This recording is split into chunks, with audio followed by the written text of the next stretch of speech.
Good morning, everybody, and welcome. I'm Erik Schatzker, Editor-at-Large here at Bloomberg.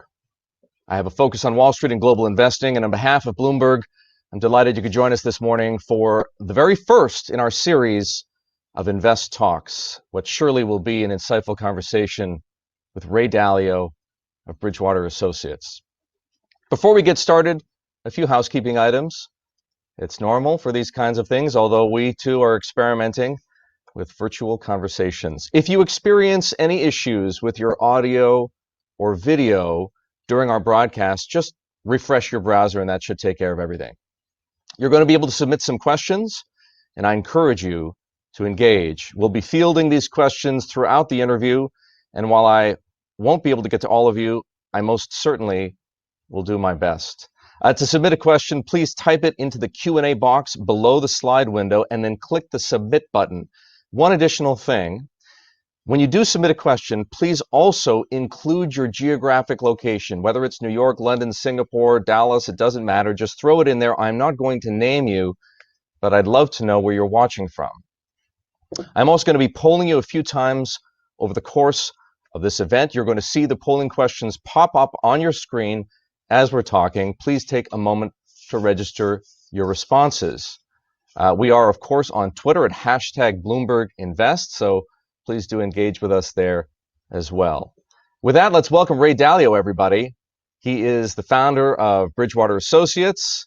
He's a deep thinker. He's the author of the best-selling book, Principles. Ray, welcome. Great to see you. Thank you for joining us. Great to be here.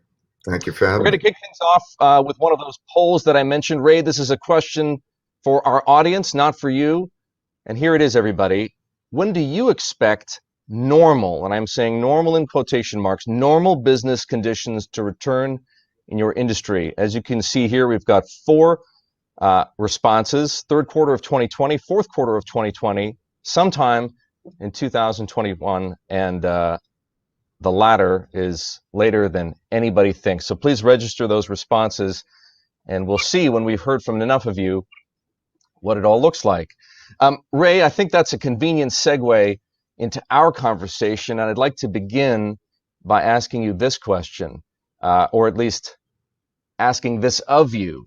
Tell us, if you would, about the work you and your colleagues at Bridgewater have been doing trying to understand this pandemic, and share with us some of the conclusions you've reached about its impact on the economy.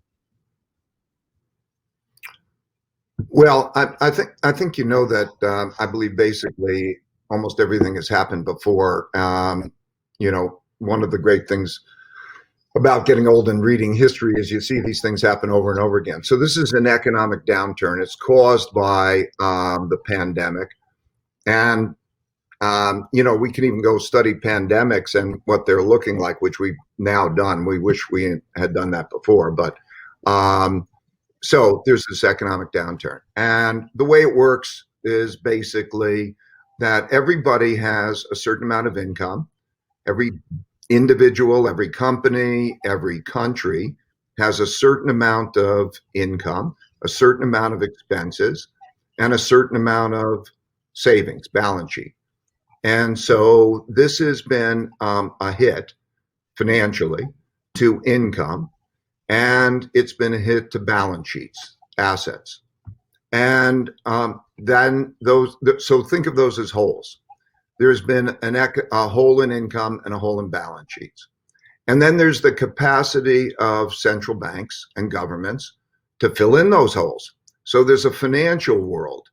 And then that financial world, governments produce money and credit out of thin air, basically, and they can fill in those holes.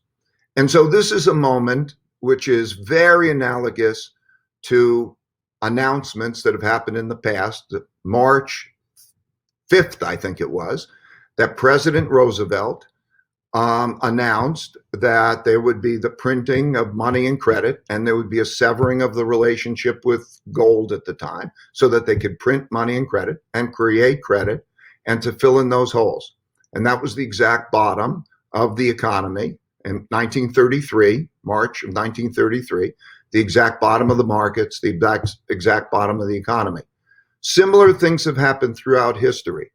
We can remember that when 2008 financial crisis, the bottom occurred when the federal government, Congress, and the president created a program to save the banks and to fill in that hole with money and credit, but it's also produced by the Federal Reserve to go buy financial transactions and make those purchases. And that created that bottom because they're filling in the holes.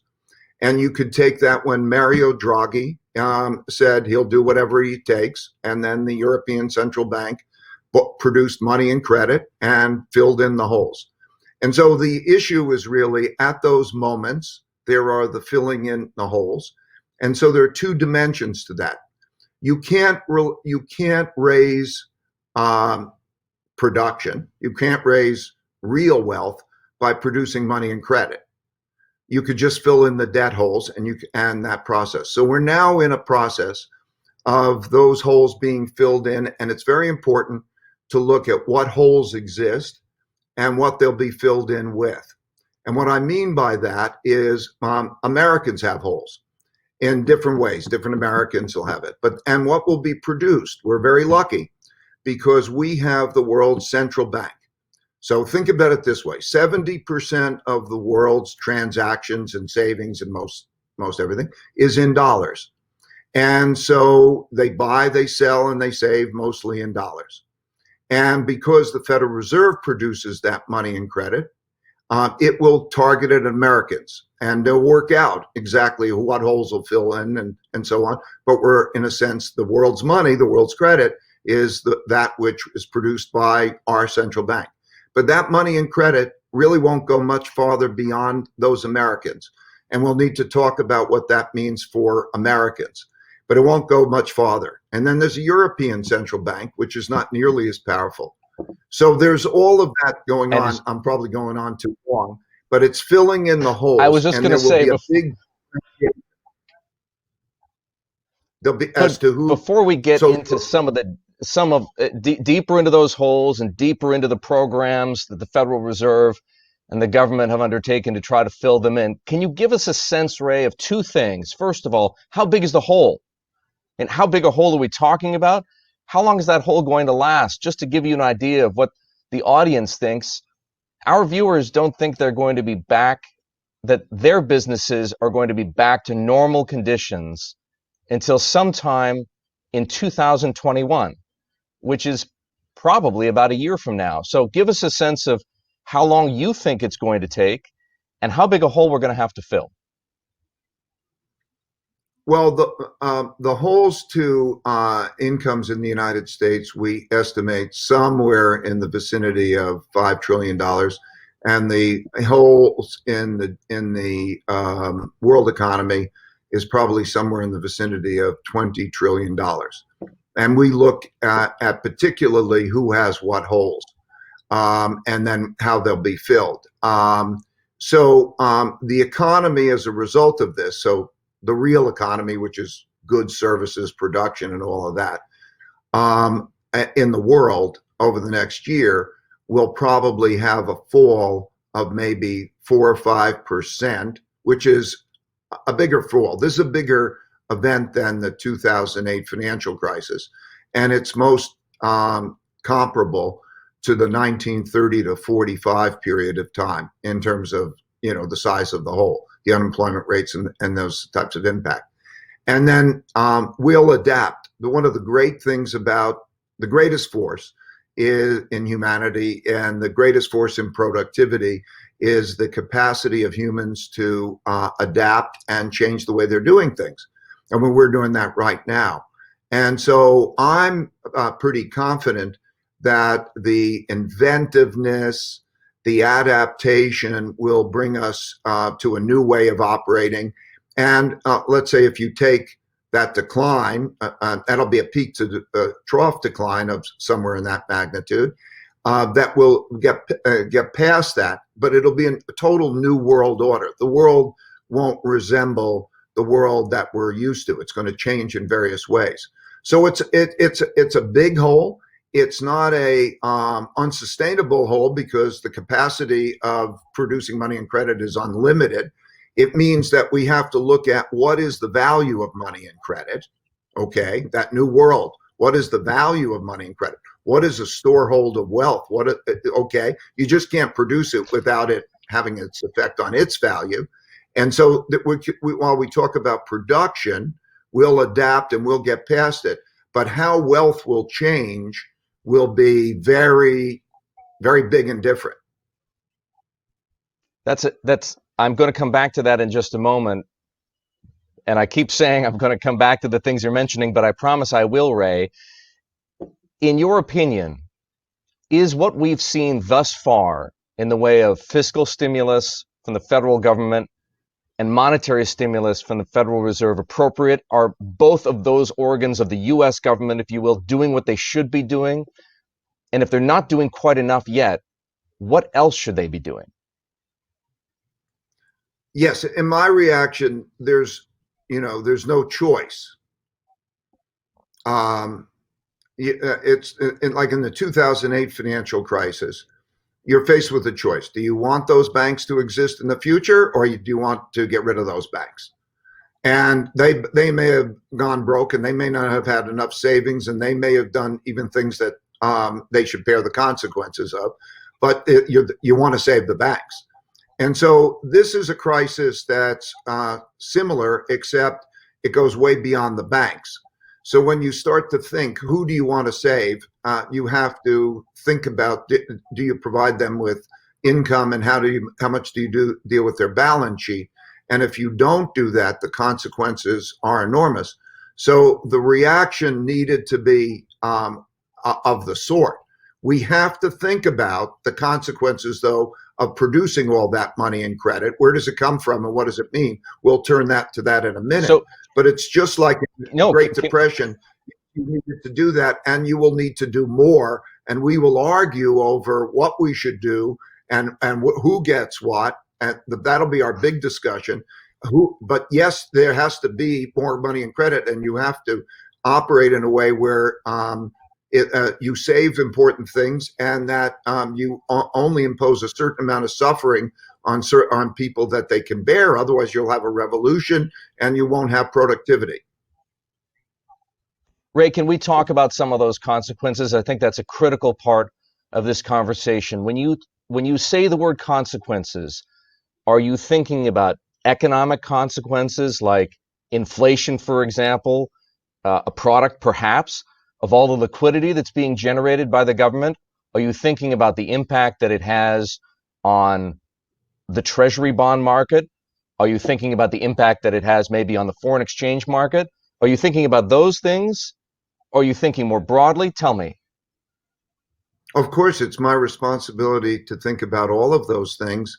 And that's my passion since I was a kid. I'm thinking about all those things. And then you also have to bring in the elements of wealth gaps and politics. The world does not operate just without consideration to how wealth is distributed. So I'm thinking, for example, that when we look ahead, the world is going to be very different. Like when we think about how you'll pay for it. Will there be a reversal of the corporate tax cut, for example? The paradigm that we were in since about 2008 until it ended with the downturn was one in which just mechanistically certain things happened that supported markets. And they included things that probably are not repeatable. For example, when you had a corporate tax cut, the decline in corporate tax rates benefited stocks. When you had interest rates go down, the effect of lowering that interest rate caused all asset prices to rise because they all compete. And so that causes a price earnings expansion. But we won't have in the future interest rates go down in the same way. You had expansion in profits and wealth assets prices going up for the purchase of those, and that benefited those with assets more than those without assets, and that created a wider wealth gap. So you had low levels of interest rates cause corporations to borrow and to buy back stocks and to buy other corporations because the returns on equities were greater than the cost of funding. And that supported prices. And that created a certain cash flow. You're not going to have that. So as we come into the new paradigm, we have to realize that even, how is capitalism? How will it mechanically work? What does it mean for redistributions of wealth? All of those questions are part of the same series of questions you asked. So when I think about foreign exchange, when I think about each of the markets, I have to look at it in that holistic way to figure that out. And then I think about that globally. You just can't think about it as one thing. The United States' conditions are different from Europe's, and a difference from China, and different from other countries. And those differences are important. So I have to think about all that. Yes. Now, I was just going to say, could you give us a sense? So you've established some really valuable context, but I want to try and get a better sense of how you think it's going to play out. So things are not going to be the same. What is going to happen with inflation? In the period after the financial crisis, we saw this monetary levitation. We saw asset prices rise. As you pointed out, we saw a widening of the wealth gap, if you will, the rich getting richer. We did see the buybacks that you talked about, the amount of leverage that was built into the corporate economy. How will that be different? Are we going to have more inflation? Will asset prices rise the way they did before? Is, to the point that you just made a moment ago, will the Fed in its asset purchase program be able to manage interest rates and yields, more importantly, market yields, the way that it's been able to up until recently? Well, you gave me a bunch of questions there, so I'll take them bit by bit. Let's start with the inflation component. There's inflation in goods and services, and then there's the value of money and inflation in certain assets. I think the period that we're going through right now is most analogous to the 1930 to 1945 period in many, many, many ways. And so in that period, what you had is deflationary pressures, much the same way as we have deflationary. I mean, think about is the supply demand of goods and services such that it's tight? And in other words, we're short of the goods and services, and so prices are high. And that's one type of supply demand inflation. Then there's monetary inflation. And so like in the 1930s period, when you had deflation of goods and services, and you had inflation because of financial assets and other things because they produced it. And so you saw a series of currency declines. So you saw one country after another devalue its currency in relationship to other countries' currencies and in relationship to gold, which was then considered the money. And so there were those devaluations. Very similar. Another period of time that seems very similar to me is the 1980 to 1990 period, because what happened then is the world had a lot of debt and money was tight. And then what happened is there was a debt crisis, and it differentiated some countries from other countries. So the emerging countries that owed a lot of debt and also didn't have the best benefit of the money that was coming out of the Federal Reserve had a crisis from 1980 to 1991 when they put the Brady bonds in. But at the same time, the United States was going through a reflation period in which assets reflated, but inflation rates fell globally. So it's important to distinguish what we mean by inflation. This is not a supply-demand kind of global supply-demand. We're going to be short of things, we're going to bid up its price kind of inflation. We have to deal with the monetary inflation. And I think in the early stages of this, you're going to see it reflected in asset prices. So you see it reflected to some extent in gold and to some extent into stocks and other things. I can get into what I think will be the sort of the beneficiaries of that. It'll be a different kind of world. It'll be difficult to, it'll be a very selective world as to what will do well. But pay attention to the value of money. What is a storehold of wealth? No, don't just look at goods and services, because I think when we look at an economy the way we normally do, we just think it's all a function of goods, services, stocks and bonds and so on. And we may not pay enough attention to the value of money. I think we'll be in an environment where that'll be a very important issue. Ray, I'm just going to take this opportunity to ask the second polling question of our audience. Let's bring it up, and here it is.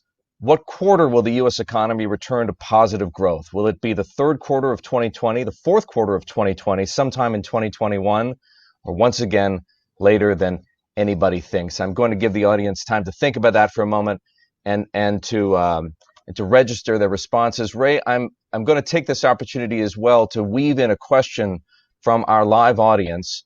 I can't tell you where it's coming from, but it seems relevant given what you were just saying. Is it surprising for you, Ray, to see global equity markets enter what amounts to a new bull market while we're still in the middle of one of the worst health, economic, and financial crises in modern history? No, not at all. I mean, just like you can go back to the dates of announced reflations. You have a hole. The economy follows. This is the important thing. Even when you're asking the question of others, when will it fill in? You have to understand the financial part of it, what it means from incomes and balance sheets. And so what I'm saying is, let me give, I can give you the dates. So it was the date that the bottom, when the Federal Reserve and the Treasury in 2008 announced its program to produce enough money and credit to buy financial assets that we entered the new paradigm. It was the date that Mario Draghi. I'm going to interrupt you for just a moment. I'm interrupting you, Ray, just to make one point that I think people are trying to wrestle with right now as they listen to your answers. You're absolutely right that the Fed and the government, for that matter, at least in this country and then elsewhere in Europe, took action in 2008, and clearly the federal government took action and the Fed took action back during the Great Depression.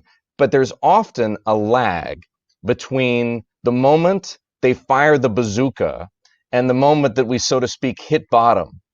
The bazooka has been fired a number of times over the past few weeks.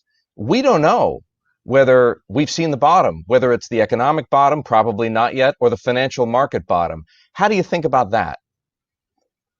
I think you're not adequately distinguishing economic activity and stock prices and financial market considerations.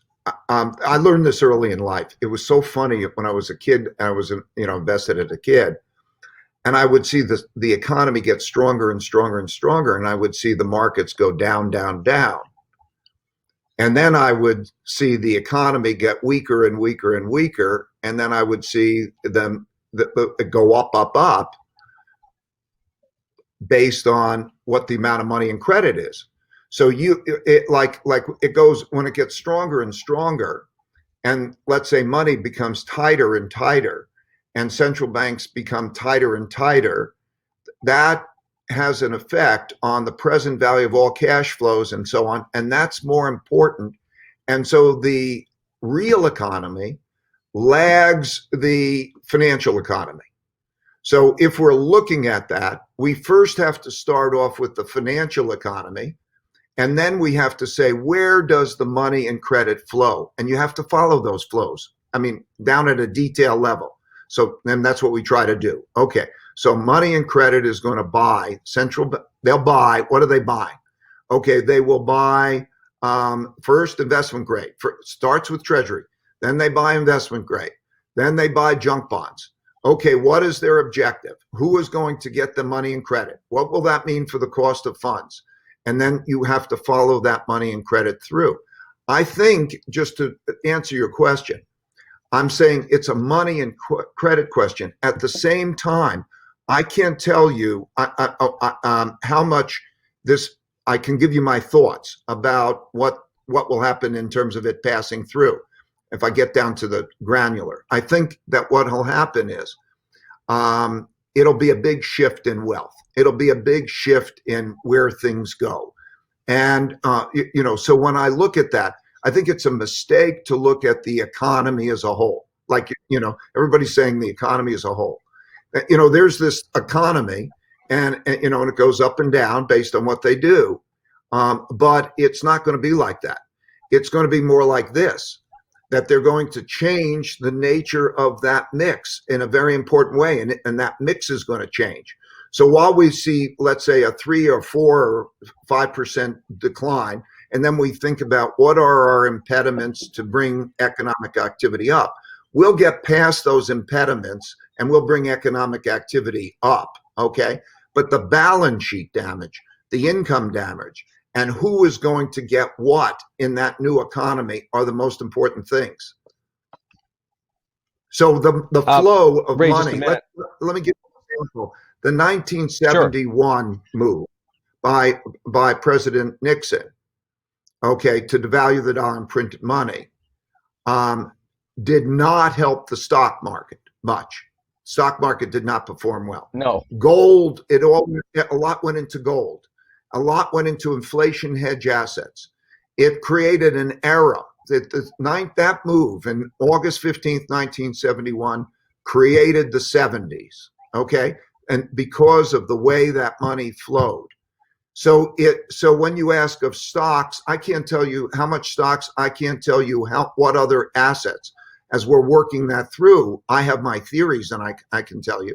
But the nature of that is it's a reflation in which the value of money will go down and the value of other things that are of a certain nature, certain types of stocks, certain types of other financial assets in certain places in the world, which we can delve into if you want, will be the big beneficiaries. And the world order will change in an important way based on who those beneficiaries are, just like what happened after post-1971, just like what happened after post-1933 when let's do that. But let's do that. Share with us your theories. Who are the beneficiaries going to be, and how is that going to be reflected in the things that we see, like prices of assets and prices of goods? I believe that as we distinguish, we can do that by countries and parts of the world, and we could do that by asset types and so on. I believe that when you look at bonds, and debt. A bond is a promise to receive currency. So you have, when you're holding a bond, that gives you no interest rate or a negative interest rate, and they're producing a lot of currency, and you're going to receive that. Why would you hold that bond? Okay, and where is that bond and who owns that bond? Okay. So this period, like the 1930 to 45 period, is a period in which I think you'd be pretty crazy to own bonds. Okay. Because what is a debt? A debt in a fiat currency is a promise to receive currency. And isn't it pretty clear they're going to make a lot of currency? So I think that changes the appeal of bonds. Why in the world would you hold the bonds? And that has a big effect. So when you start to think about how much wealth is in bonds and where is that wealth going to go and how's that going to work and how are they going to control it? I have real thoughts about that. So what is a good storehold of wealth when we're all holding all of these debt assets, and how will that play out? That'll be an important consideration. Another, and that has to do with storehold of wealth. And so when I think of storehold of wealth, I think, what are the stable storehold of wealth in the form of stocks and other kinds of debt? I want those that have strong balance sheets, stable incomes, and so on, so that you're basically having those assets that will perform well in any kind of an environment. And I'll look at them based on how cheap or expensive they are. And when I think of the world, I divide the world into different locations. As I say, I think that this picture is very much like the 1980 to 90 period, when we're flooding it with financial assets, with money and credit, but they're not getting to a number of emerging countries. So when I look at the distribution of wealth in terms of their balance sheets, like every individual, I look at what is their income, what is their expenses, and what is their savings. And when we go through that exercise, then it changes. I don't want to be in places that don't have good ones. And then I look at civil behavior. How are people with each other? Is there going to be a fight? And will people be orderly? Will we work it out? And then what will be the changes in tax rules? Taxation. Will corporate taxes come back in certain ways? What will the changes? Because we're not going to deal with that equally. So I'm looking at all of that to create a picture of differentiation. I see a very differentiated world. And when we talk about the economy coming back, I think you have to realize what big changes are that are behind that can't be changed. Let's say, for example, self-sufficiency. I think we're going to produce different things and we'll be self-sufficient. We operated in a world where we were globally connected, and whoever was most efficient would get it, and we would just go get it wherever it was most efficiently produced. That world won't happen again. So you're going to come to a world where you'll originate it, produce it at home, and that you'll start to think about what do you need.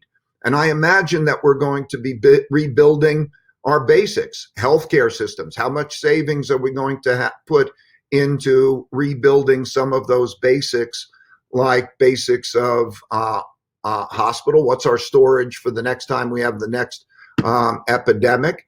And then there'll be other things, climate change. This is the act of nature that hit us over the head, the virus. But there's other evolutionary costs that are going to come in the form of climate change and those types of things.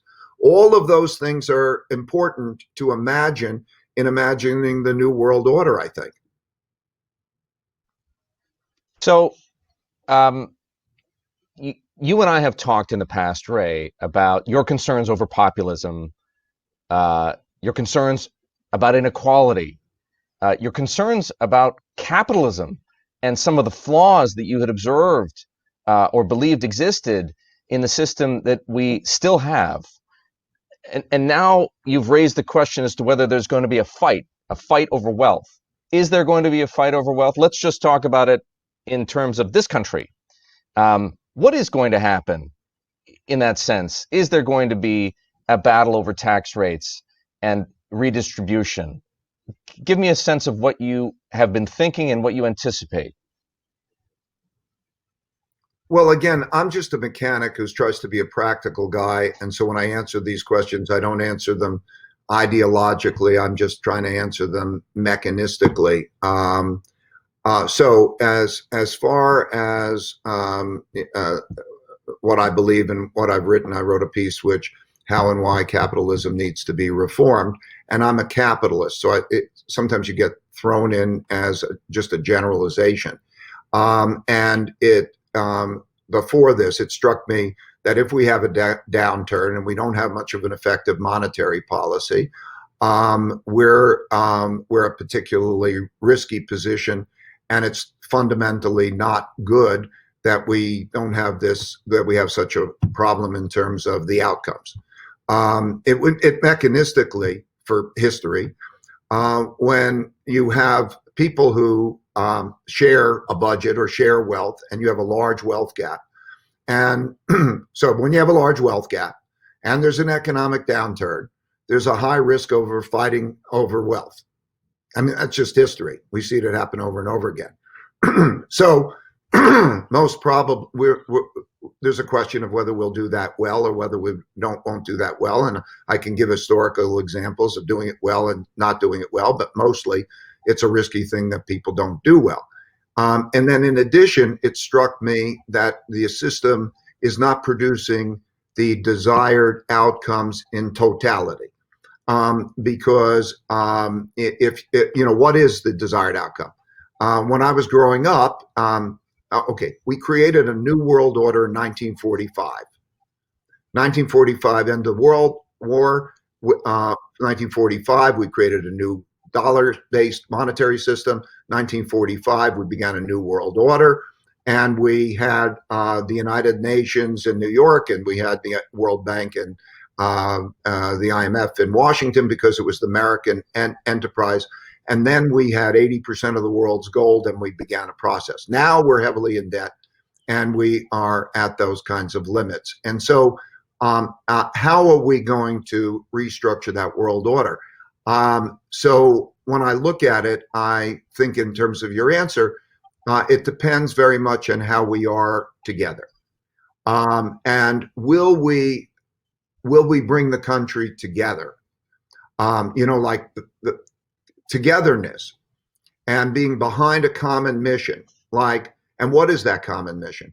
I believe, what is the American dream? Do we know what the American dream is? Or do we each have our individual dreams, like, I want to get richer and I want to do something else? And so to me, when I was growing up, the American dream meant something like equal opportunity. I was very lucky to be raised by two parents. My dad was a jazz musician, a modest income, but I was able to go to two parents who loved me, and then I was able to go to a public school, and I got a good public education, and then I was able to go into a world of equal opportunity. And it's those kinds of fundamental things. So we'll need an American dream.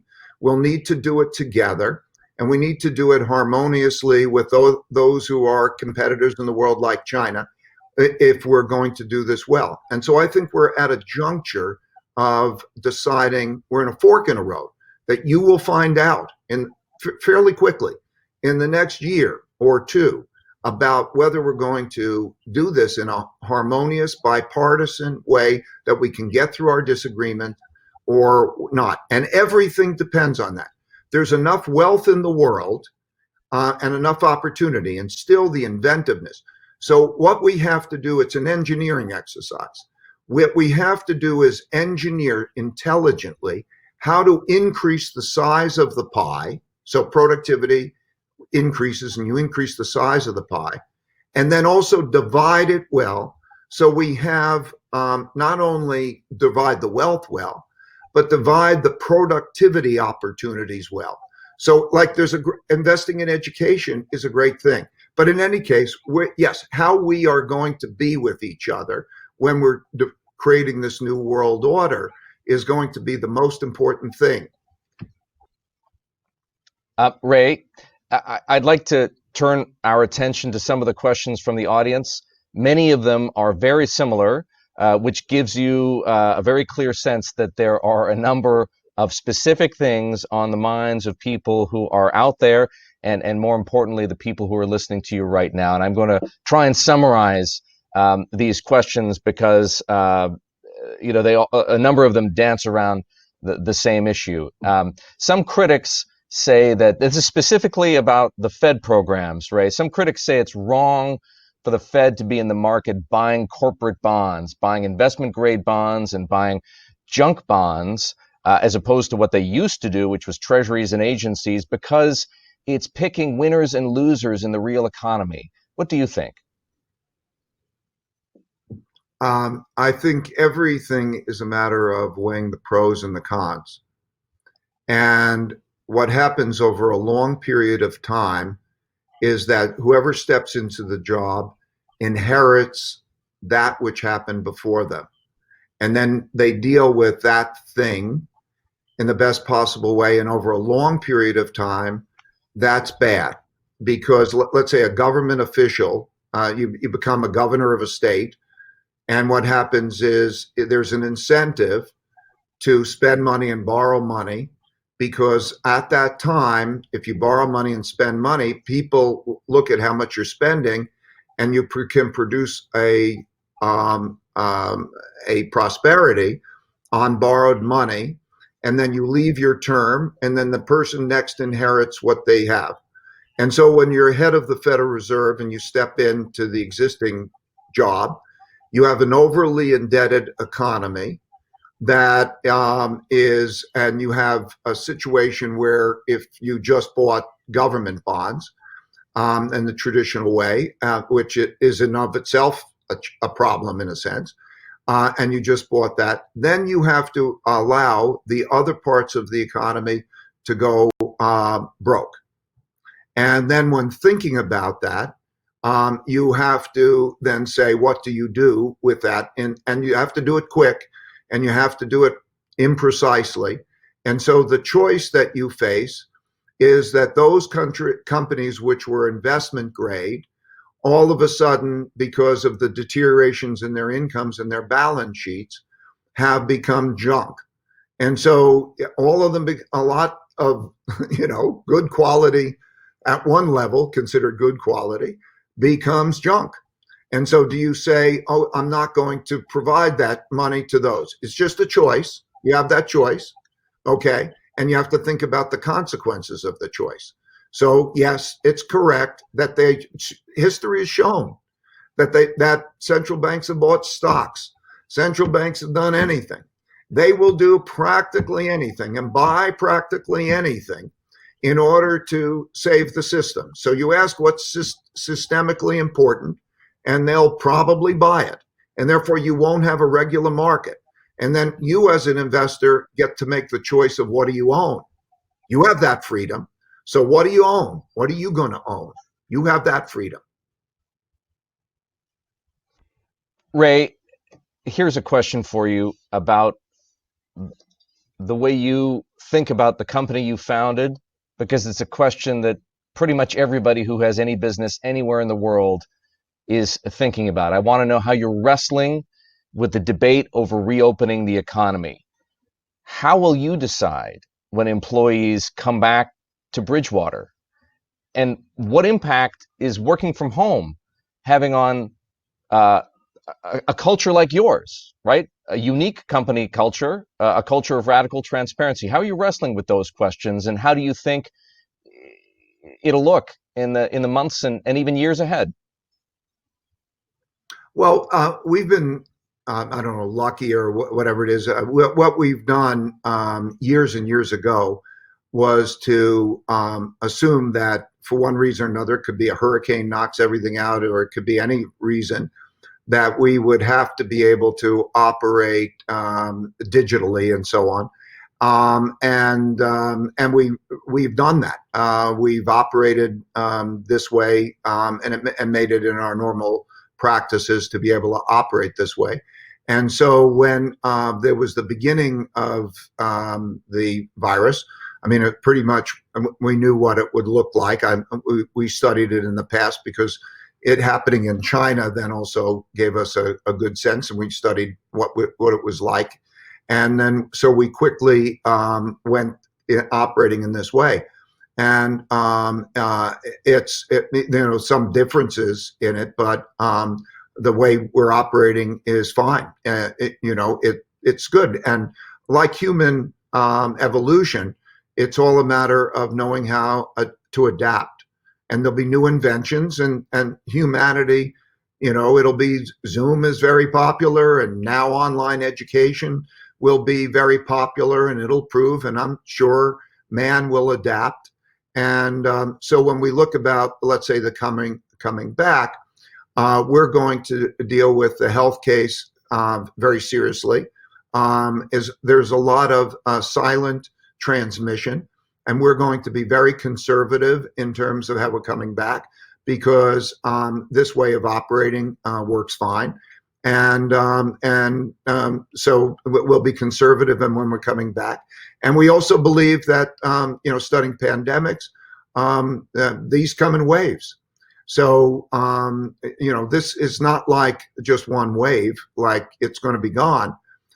It'll be really more a question of human inventiveness in terms of coming up with testing processes and vaccines still look quite a way out there, but testing processes and various protocols and changes in protocols, and I'm sure that we'll find good ways of adapting to it as the world will, and so we'll see. But we'll be conservative in coming back, and the way we're operating is just fine.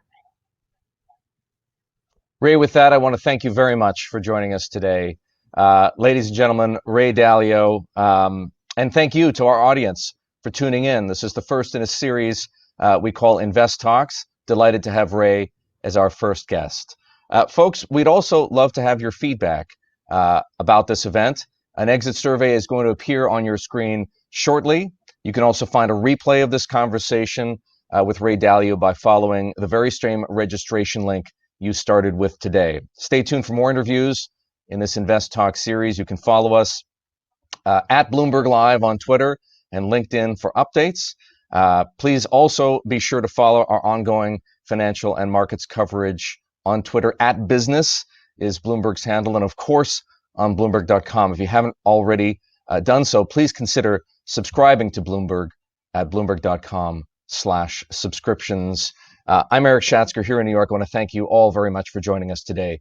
We'll see you at our next conversation here on Invest Talks.